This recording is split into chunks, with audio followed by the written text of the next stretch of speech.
Hi, Robbie. Thank you so much for coming on to the podcast today. It's so great to connect and to speak with you. Absolutely. I appreciate the invite.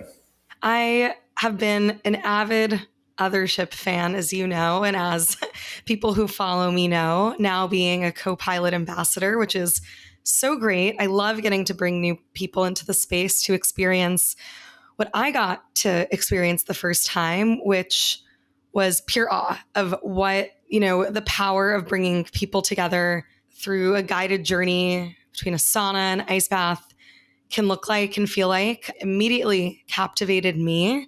And as I've done some more research into the founding story of Othership, I've just been amazed seeing the trajectory of what the team's been able to do. So first of all, congratulations on the New York opening. And I would love to hear a little bit more your own personal wellness journey. So we'll talk about how Othership came to be, but how did you become interested in health, in wellness? How did that inform the start of Othership?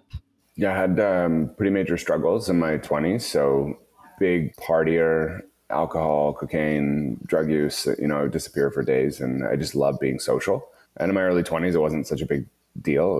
It was fun, Oh, yeah, we're going out. I just loved being out at restaurants with people in big groups, building community. And as I turned 30, it started to cause problems with work. So I ended up moving to Israel, and I couldn't afford to come home for New Year's one year for the holidays. And so instead I did a Vipassana retreat, just sort of by accident. I'd been interested in meditation since high school, but I used Calm. I did 10 minutes a day, nothing more serious than that. And over Christmas, I did this 10-day meditation retreat. And so it's 10 hours of meditation per day in complete silence. And so it's kind of like 2 years of meditation in 10 days. And it was during that time frame that I learned about psychedelic medicines. And so I tried psilocybin and ayahuasca with the intention of quitting alcohol and cocaine use. And so I ended up going to Peru for a deep dive ayahuasca retreat over a number of weeks. And when I came back, my girlfriend, we were talking on Instagram, and she actually picked me up from the airport. And this was like our first date. And she had said, hey, I listened to Rhonda Patrick. She's really into health and wellness, like nutritionist, dietitian, and she's my wife now. But our very first date, she said, hey, I heard about this thing on Rhonda Patrick. They were talking about hot and cold. I know you don't drink. Why don't we try to find a local ice bath? It sounds really cool. There's this guy, Wim Hof, and so this is in 2017, before Andrew Huberman has a podcast. So health and wellness, popular, but mental health, less so. And so we ended up going to this bathhouse on the outskirts of Toronto, traditional Russian banya, people beating you with these leaves, these fennec leaves, and amazing borscht and food. And the cold plunge there, we sat in it for a minute together, and we had no phones. And instead of that normal first date, I feel really nervous, what I'm going to say, instantly it was an incredible date. And so for anyone listening, if you're looking for, you're dating, you're single, and you're looking to do something, a bathhouse can be an amazing place to go, because the norepinephrine, the dopamine, these things in your brain that make you feel amazing. They help you overcome social anxiety in a healthy way that doesn't require alcohol. So that was our first date. And every week for the next 7 years, we would go to bathhouses together. And so that's what we do in social situations. Now it doesn't bother me, but for the first 3 years of my sobriety journey, I really wanted to be away from alcohol. And so restaurants and nightclubs and stuff like that and concerts could be triggering. So I'd always go to bathhouses. My wife and I, we moved to San Francisco. We then moved to Berlin. And every week, that's what we would do. So like Friday night, we'd get a group in a WhatsApp. We'd go to a bathhouse. And it was such a great experience. Even if the place lacked a vibe, just a sauna anyway. Like some would be, a sauna just on a random beach, and we'd go swimming in the water. And some would be a mobile sauna in the forest. And it just was always hot and cold. And we moved back to Toronto in 2019, so 5 years ago now. And in the summer, we really wanted to create a healthy community. So we had another couple, Harry and Amanda, who are our lead guides. Othership are co-founders and the creators of a lot of the emotional wellness programming. And Miles Farmer, who's one of my best friends from university. So the five of us were obsessed with this idea of creating a healthy community using hot and cold. And so we built an ice bath, just a horse trough in my backyard with a chiller connected to it. We built it by hand, and it was free. And so for the entire summer, if you lived in the neighborhood or had heard about it, you could just come, open the gate, use the ice bath. One of us would be there every night with towels, a fire pit, we'd be playing music, and the goal was to just have a neighborhood community and a way to create people also interested in health.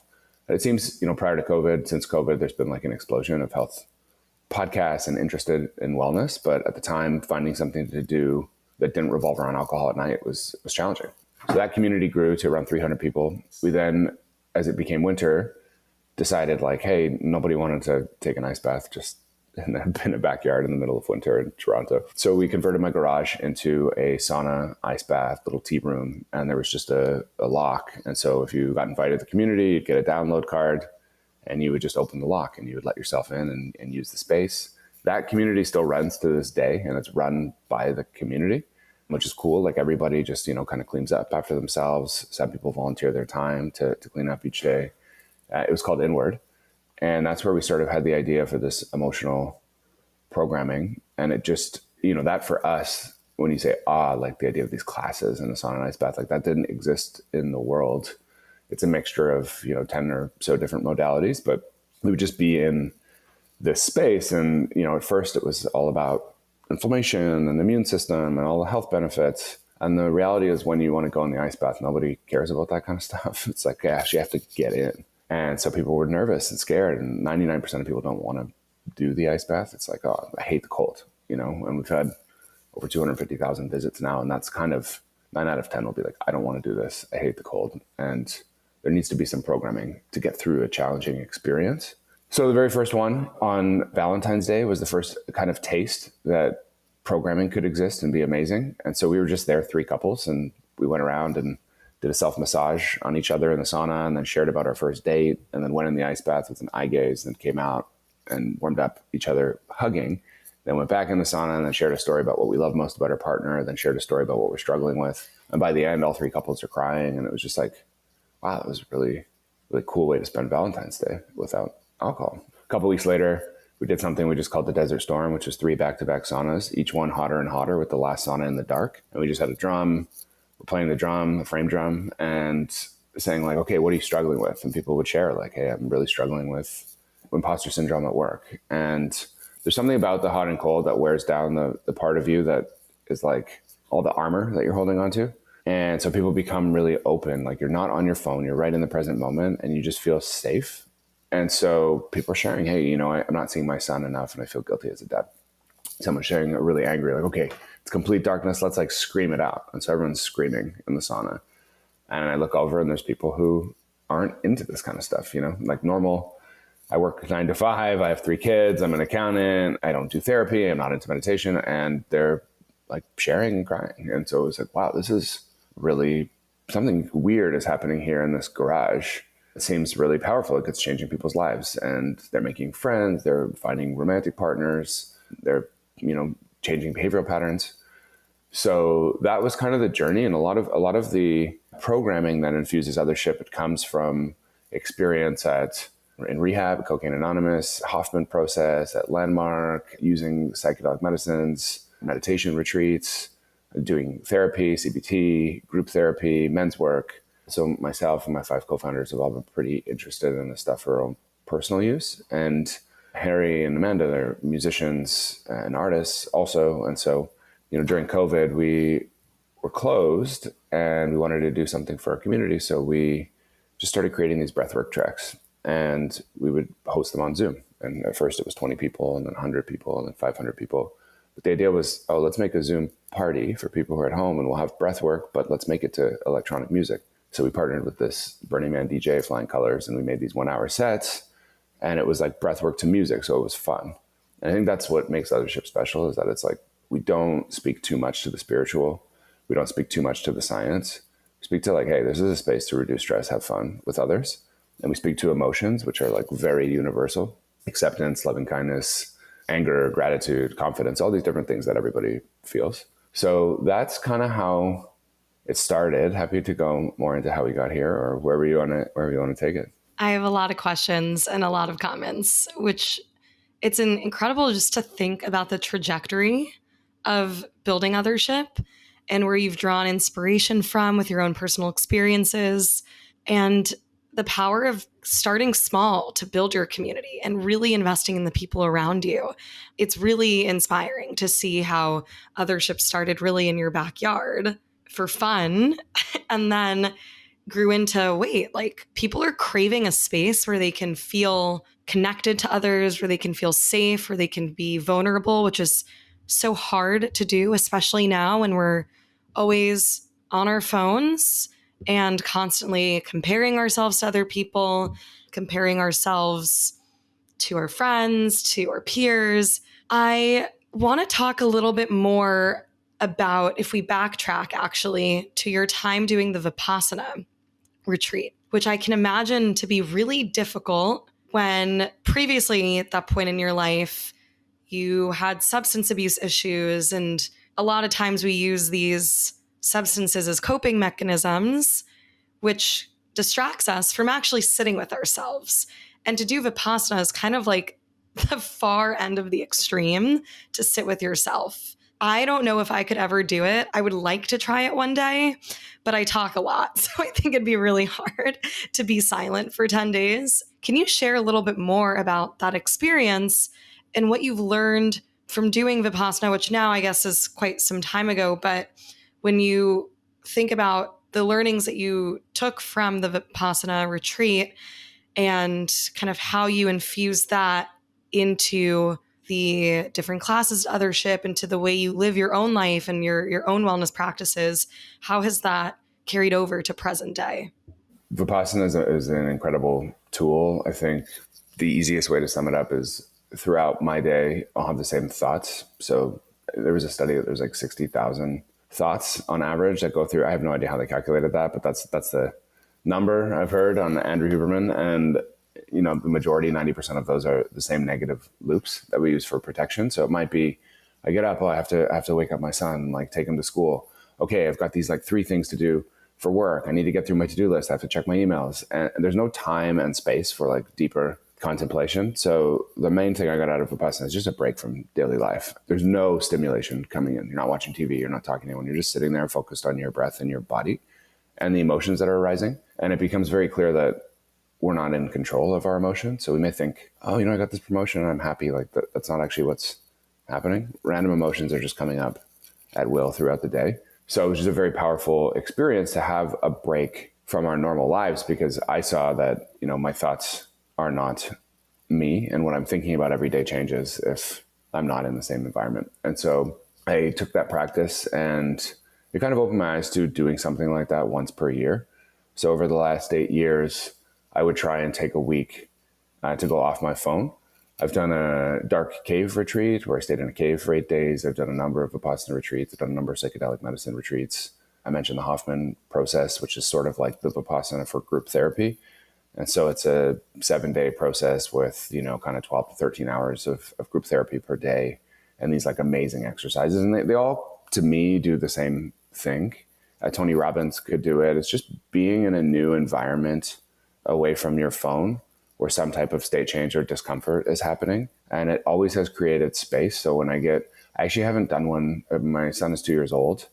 We did an ayahuasca retreat to call in fatherhood prior to that. And I'm also not using psychedelic medicines like all the time. I do one kind of every 2 years, but I haven't done one in the last, since before he was born. So about 2 years since I've done one of these like 1 week things, and I'm starting to spiral, to be honest. So I found having those in my life would be a grounding factor where I could go and like release all the pent up stresses. And so they were in some ways like a vacation for the mind, like a challenging one, but where I would come back, and the vacation itself was hard, but when I would come back, I would feel like grounded, fresh, and new. So I feel my body's craving it, but I've been, you know, if I talk about the practices, I used to have a 30-minute a day meditation practice for a long time since I started doing Vipassana. And in the last year, dealing with being a father, moving to New York, opening multiple Otherships, it's just been way more complicated than I've expected or anticipated.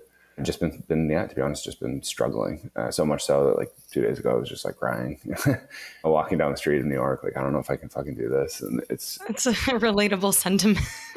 It's just, it's hard. Like, you know, one thing now I'm kind of looking at entrepreneurship as an interesting test that is kind of like one of these we'll call them spiritual retreats. And there's just so much conflict all the time that's unavoidable. And so, 1,000 people come through our space every day, sometimes more. There's 100 plus employees, and just stuff is going wrong.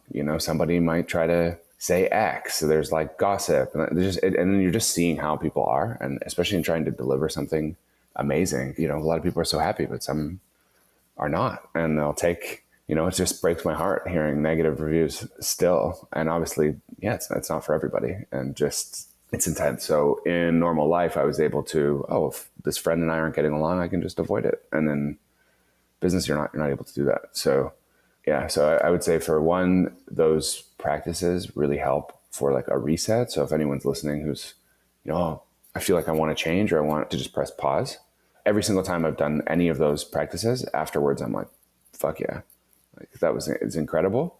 But at the same time, even after 8 years of doing all this stuff, I still struggle at times, and some more than others. And it feels like over the last year, there's been a bit of regression because of the level of stress and requirements on my time and lack of like freedom and tools. So I'm very happy I did all that stuff, but like life is life. And that's kind of the learning is just to accept that.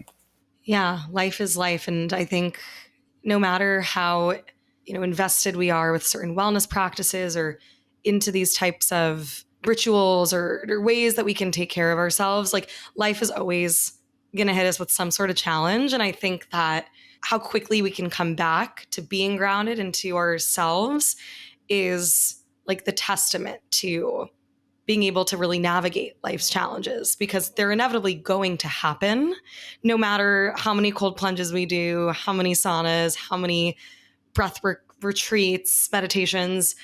That's all great. And it's, I think, important to have the tools in our toolkit.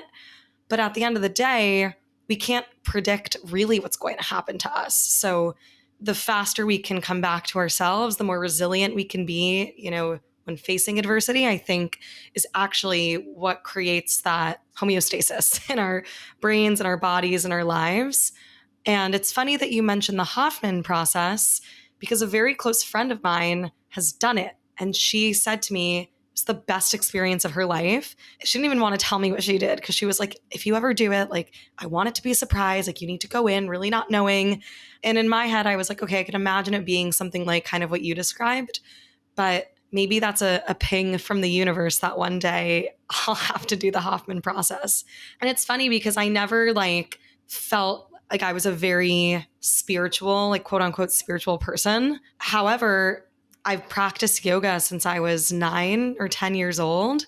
And that practice has actually been very grounding for me and a stable thing that I've done over the course of my life, and has always made me feel good.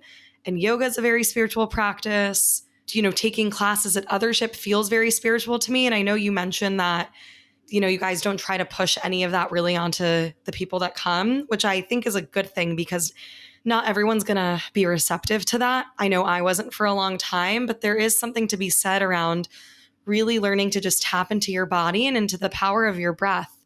And I've noticed for me, now that I've gotten into cold exposure and sauna more recently, like in the past 2-ish years, previous to that, like yoga was my thing. And now, like deepening my practice, I also teach yoga. It's become something that's very personal, and it makes me feel very connected to myself. So I think it's important to find those practices that ground you. And I've noticed too, you mentioned earlier, our phones distract us. When I am on my phone, I don't feel great, but those instances where I'm in spaces that I'm not on my phone, or I'm so relaxed that I don't even feel the need to be on my phone, even if it's around me, like certain vacations, for example, can feel really rejuvenating because I'm not tied to that one thing. So I think it's so important for those who are listening out there, like to create routines, environments where you're not directly on your phone. And it's also interesting, you mentioned earlier not wanting to be in like restaurants or bars or clubs because it felt a little triggering with your substance abuse issues in the past. But in all those spaces, we're still on our phones. Like, even if you take away alcohol, drugs, etc., like out to dinner, you see people sitting down, conversing over a meal with their friends and family, but they're literally on their phones. So I don't even, minus the substances that are there, I think a big issue is we're in these spaces that are meant to foster community, but we're not even connecting, which is so unfortunate. And I think that's probably one of the biggest reasons why a city that's very social, New York, can actually feel really lonely and isolating at times. I mean, it's a huge, huge problem. There was like the study last year, maybe it was the year before, on loneliness. It was just saying it's more dangerous than smoking 15 cigarettes a day. Again, I don't know where they get these stats, but that's the headline. People in the US and Canada have less close friends than ever before. It's like I think it's sub one close friend. And there's discussion that a lot of that is due to cell phone, social media. Is like you can easily get dopamine hit, but you're not getting real connection. One thing I really enjoy that sort of came by surprise at Othership, the second sauna, so a general class structure is, meet in the tea room, 20-minute performance that's meant to be like a Cirque du Soleil meets therapy, meets breath work that you are participating in. So you're watching like almost a Broadway show, but you're also participating. Then it moves into the cold plunge, really gets you into a state where you can be yourself without anxiety. Everyone then moves back into the sauna, and for an integration sauna, the second sauna, and there's time to share. And that wasn't in our initial programming. It just started happening. And it's really the most powerful part of the experience for me. Like if I hear a share, it can change my whole day. And when you were saying like, oh, I'm on my phone, I'm on social media, not that there's anything wrong with that, but the difference is like you mentioned at the start of the call, like we're in a compare mindset. And I love seeing humans share vulnerably, which they'll do in the sauna. You're kind of in a group of strangers for the most part. So it's like a anonymous share. Nobody knows you. They might not know your name. And so people might share like, hey, I'm going through a really tough time with my boyfriend or girlfriend or partner. And I think they're cheating on me. And I felt like imposter syndrome. And I just really felt that release today. And I feel good about myself and I feel confident. And so most people don't have to share, which is the beauty. There's 64 people, but 5 people, 7 people usually want to share. And personally, if I hear 3 things, it's moving. It's like seeing a human being in a vulnerable state, which like we almost never get. Like it's very rare in work for someone to do. You might get that with your friends, but even your friends might be embarrassed to tell you something super deep. So that part for me, it's kind of like the anti-social media. It's like, so I just love seeing if I'm having a shitty day now, my practices have slipped, but I'll go into Othership probably like 4 or 5 times a week. And when I see that, it just makes me happy every time. I noticed that too. The first class that I went to, I didn't know anyone, and it felt very much like a safe space because I just went alone. And I remember hearing people at the end do the share out, and I kind of started to tear up with, when someone shared something that was very vulnerable to them. And it was kind of like, I felt proud for them that they had the courage to share that, but I also could relate to an extent from what they shared. And it's really special. It fosters like a very immediate connection to someone that you don't even know. And that's so powerful. Now I've been bringing friends, but even getting to see some of my friends, in particular, like my male friends, come and be open and sharing. I'll give you an example. So Becca, who's a guide, she's fantastic, friend of mine from college. No way. Yeah, awesome. Which is really full circle because she had actually, I think, told me about Othership a few years ago. And I remember like looking on Instagram and I was like, oh, this looks cool. And then fast forward like years later, I'm walking around Williamsburg and I see like signs, scaffolding that says Othership. And I'm like, why does this ring a bell? And then I look again and I'm like, oh my God, they're coming to New York. And then fast forward like months later, a different friend from college invited me to come to one of the pre-opening classes and I couldn't make it that night. So I signed up for a different class. And ever since then, I was like addicted. Anyways, Becca is now a guide. This is the full circle. And she taught her like second ever Othership class last week. And I brought 3 close friends from elementary school. And then one of them brought a few of his friends. And her class, the theme was Journey Through the Elements. And at the end of the class, we did the share out and we ended with like the ether. That was the theme for the integration. And I literally was not expecting any of my friends to participate. But my friend shares out and he was like, like this was amazing. I really loved it. And, like my boys here, like they're my ether. And he turns to like the whole group that we were sitting with. And he was like, this is my ether. And Becca was like, oh, can you share out the names of your friends? And he proceeds to just go in the circle and is like, that's Stella and that's Dana and that's Andrew. And it was like a beautiful moment of just seeing my friend express gratitude for all of us being in the same space together. And it was kind of silly, like lighthearted, very much like his character, but it brought me so much joy. And other people would share like, oh, like I'm here with my partner and like this was just amazing. And to see people feel so receptive to the experience makes you feel good too. And the journey through the elements class was really interesting. I don't want to give too much away because I want my listeners to go and actually experience it themselves. But I would love to talk a little bit more about how like the different classes are structured and when all of you kind of came together to think about how we're going to build the programming and think about like the different types of classes, the up versus down versus free flow structure. What was the thought process behind that? Can you share a little bit about the differences between those two formats and kind of more generally like how they're structured, what people can expect? Yeah, so the classes are what we're most proud of. They did not exist in the world before this. It just came from testing in our backyard and like trialing stuff over and over like thousands of times and like listening to what customers were asking for. And it's really Harry and Amanda's attention to detail around like, you should ask Becca, you should get Harry on and definitely Becca on.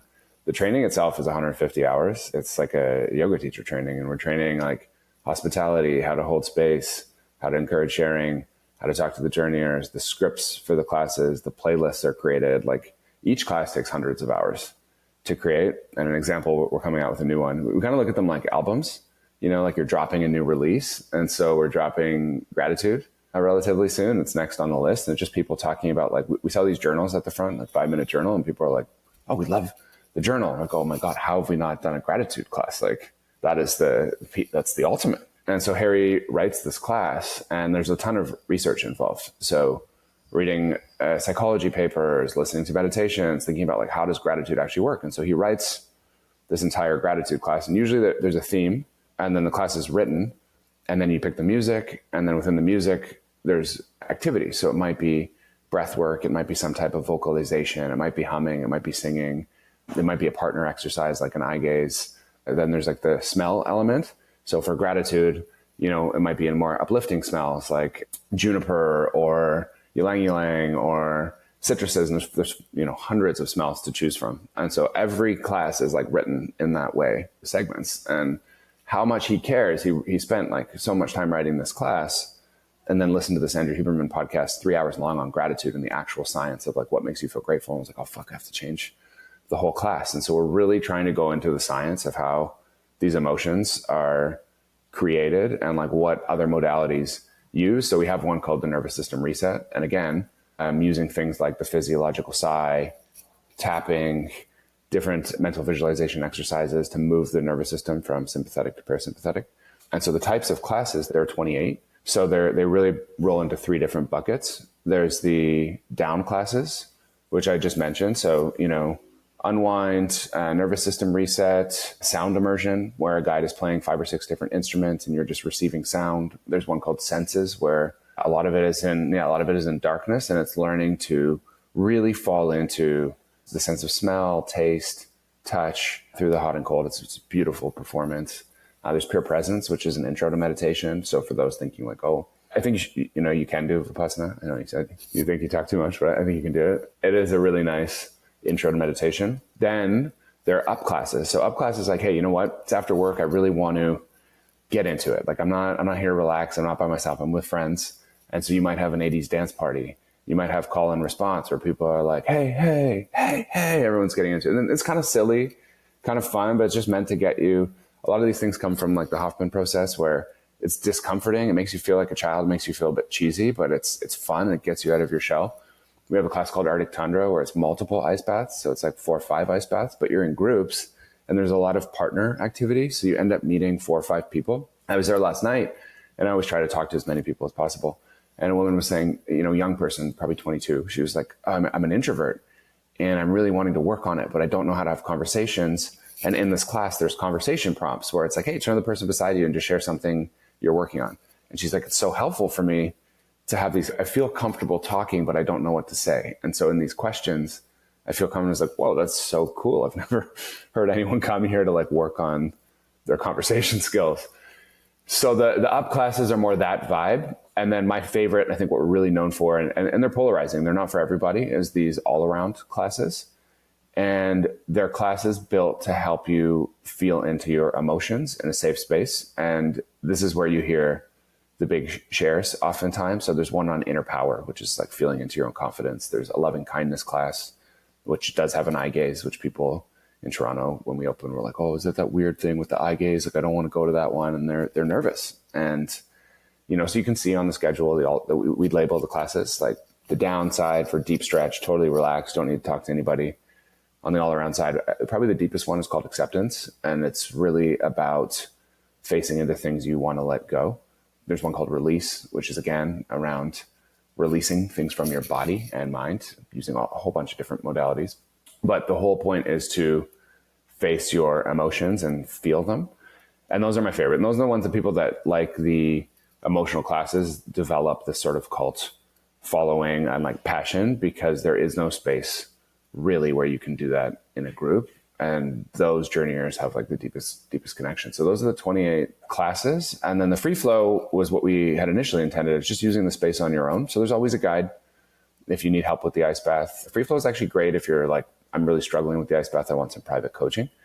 And they're always tending to the sauna. So sometimes like I'll go for free flows if I'm with a friend and I want to catch up. I went to one yesterday morning and it was just like a business meeting. And, you know, we're hanging out, chatting and sharing, and it was awesome. It was a great way to start the day at 8 a.m. And then on the flip side, we have socials. And this is where, you know, from garage to New York, things have like significantly changed. So the spaces are getting bigger and bigger. The production quality is getting better and better. And so like the sound system, you know, there's subwoofers in the benches of the tea room. There's subwoofers in the benches of the sauna. So they like rumble your bones. And we'll have DJs come in and do these massive socials. So we did one with a partner, Daybreaker, who stands for the same. I was there at the Daybreaker one.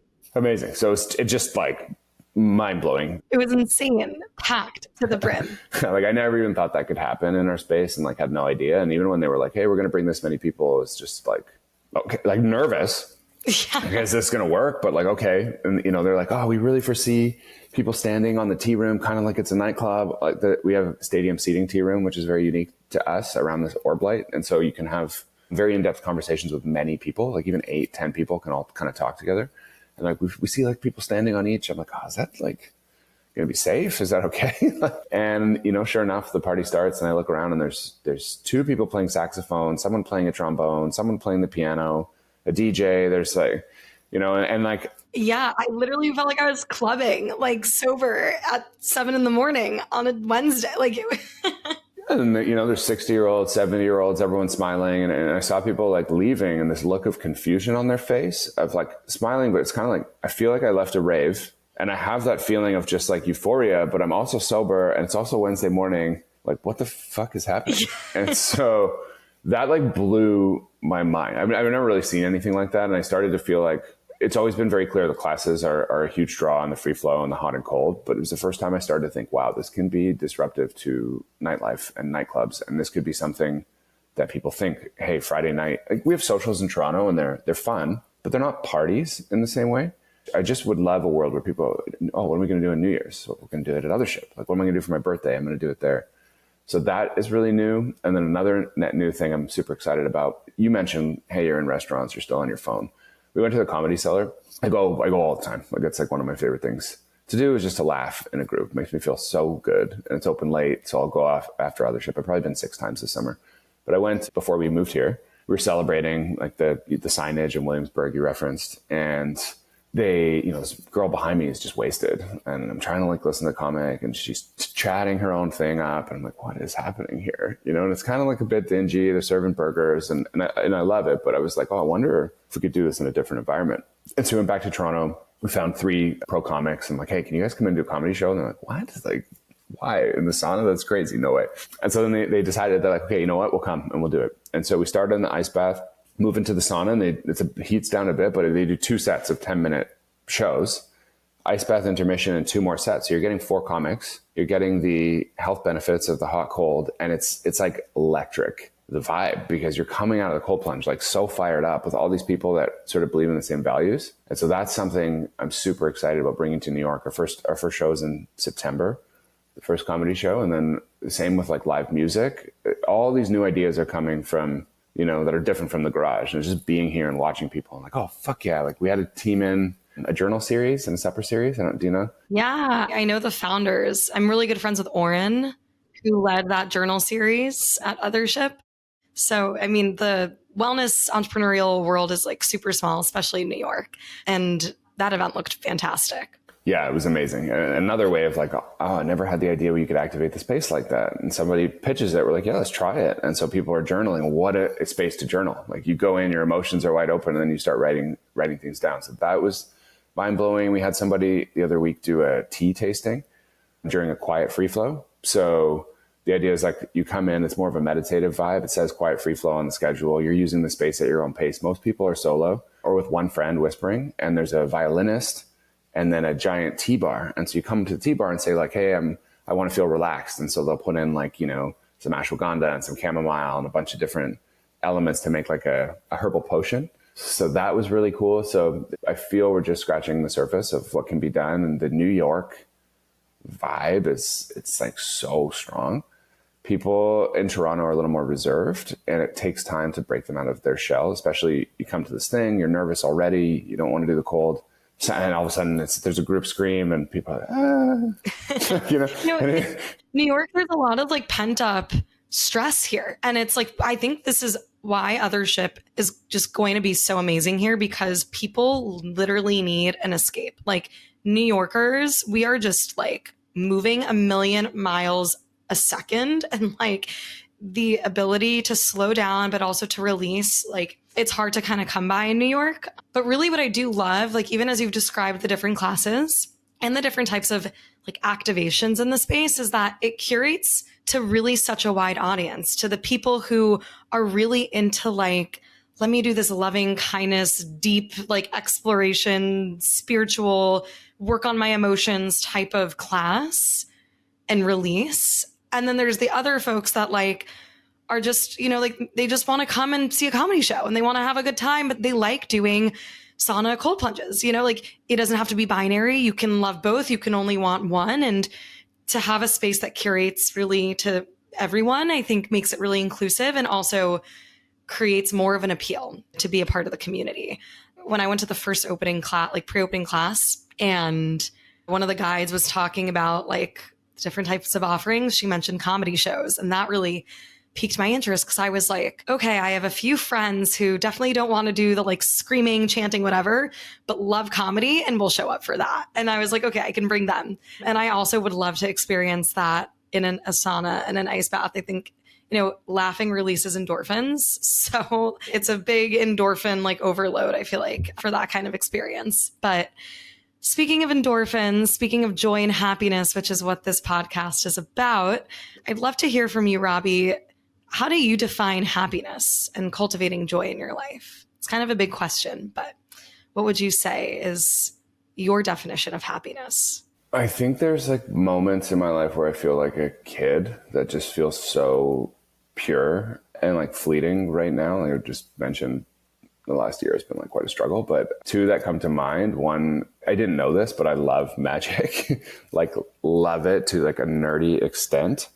And I had seen, we had a magician in to our space for my 40th birthday as a surprise. And it like blew my mind, but a friend like knew that and brought me out to the creators of this thing called Sleep No More. It's an immersive group. And at the McKintrick Hotel, I've been wanting to go to that for years. Yeah, it's incredible. It's actually closing soon, so you got to go. But they opened a new one called Love and Trust, or Life and Trust, in the financial district. That's very similar.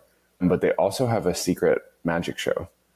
And so I'm not going to talk too much about it because I don't want to ruin it. But a friend of mine brought me to this thing, and there's, 10 of us there. It was one of my first nights in New York, and he was introducing me to New York. And so he brought all these people I didn't know, and just watching these magicians like right in front of us doing the most amazing tricks. And so I brought our team last night as a thank you for like, and a celebration for getting New York open. So it was all our co-founders, and I think there was like 6 of us in total. And to just see the look on their faces as people do these tricks that make you feel like they're actually magic. Like there was a mentalist and he's like, hey, think about your first crush. And one of my Amanda's like gets the name, writes it down. And he's like, I'm seeing it's like 4 letters. Like, is it Ryan? And it was Ryan. And like, I have no idea how, I mean, it's obviously a trick, but it was like just mind blown. It was so much fun. And the magicians are kind of comedians, so we're all laughing. And so I think that happiness comes from just connecting with people the same way you would with like your school friends at recess when you're a little kid. That was one. And then the second is just creating. So if I'm making something, which also doesn't happen now because I'm always doing email and like looking at leases and arguing with vendors and all the joys of a business, but like thinking about a new class or a new class idea, like thinking about that Daybreaker party and how it was going to exist and creating something, that's also when I feel like I'm a child. Like the art, it could be anything, you know, it's just like making something that you're going to give as a present to somebody, or making something that you're going to sell, or just making something for the art of making it. Those two things for me are really moments, and I can't access them all the time, but when they happen, it's just like, wow, fucking life is amazing. Totally. It's funny you bring up magic because I was sitting at one of my favorite coffee shops yesterday. I don't know if you're familiar with Lyria in Soho, Cafe Lyria. I love coffee. Like I love coffee. So yeah, you got to add it to your list. It's great. I'm assuming you've moved to New York recently. So adding up all you're compiling your list of recommendations, but it's great. And I was just sitting on the corner with a friend and this guy comes up to us and he's like, I'm a magician. Like I'm here on tour. Can I do a trick on you? And my mind was blown. Like, I guess magic's real. I don't know. Like he pulled out the right, like I couldn't even describe it to you. So I can completely relate to that feeling because this happened literally yesterday. And I was like blown away. It brings like an incremental little spark of joy, like a little bit of happiness, sense of awe and wonder. So I love how your response is rooted in connection. So I really think that is something that fuels joy in our lives. And again, back to Othership, it's a space to connect. And it's really hard, I think, especially in this day and age, for people to feel like they can have a genuine, authentic connection with other people. The last question I'll leave you with, Robbie, is you might have kind of already answered it in this previous one, but it's a question I ask every guest on the podcast. And that question is, what is something that brings you endorphins every day? Yeah, I think this one is unfortunately only available to parents, but every morning my son is up before me and I just hear him like giggling away, saying like, he says this where he just goes, boop, and but then he'll say his own name. So his name's Onyx. So he'll just say, Ani, boop, dad, boop. And I just hear him like pattering beside me. And he's every day I'm like, fuck, I want to just sleep in. Like, God, it's early. But I like open an eye and he's smiling and like kind of hitting me. It's just so, well, parenting is also challenging in a different way if he's screaming, but there's moments every day where it's like these feelings of just, holy shit, this like little being is so cute. So I think probably the most happiness comes from just like watching him laugh. I love that. What a beautiful answer. Well, thank you so much, Robbie. It was such a pleasure having you come onto the podcast. Where can my listeners connect with you? Where can they go see the space? And for any first timers, little quick plug, go to my Instagram bio because I have a free class available. And then if you want to come back, you can use the code endorphins to get a discount on future classes and class packs. So that's my quick plug. But where can people connect with you and actually go visit Othership? We didn't even talk about the Breathwork app also. Where can they download that and do the practice on their own? Yeah, that's on the App Store, Google, Apple, just Othership. I think it's called Othership Breathing App, but if you type in Othership, you can find it. And then we have spaces in Toronto, 2 spaces in New York, one on 20th Street in between 5th and 6th in Flatiron, and the other is in Williamsburg, but will be open next year. So come find us in Flatiron, check it out. It's open 6 a.m. until 1 a.m. every day, you know, drop in for a class or a free flow. And then I'm on Twitter and Instagram, just Robbie Bent.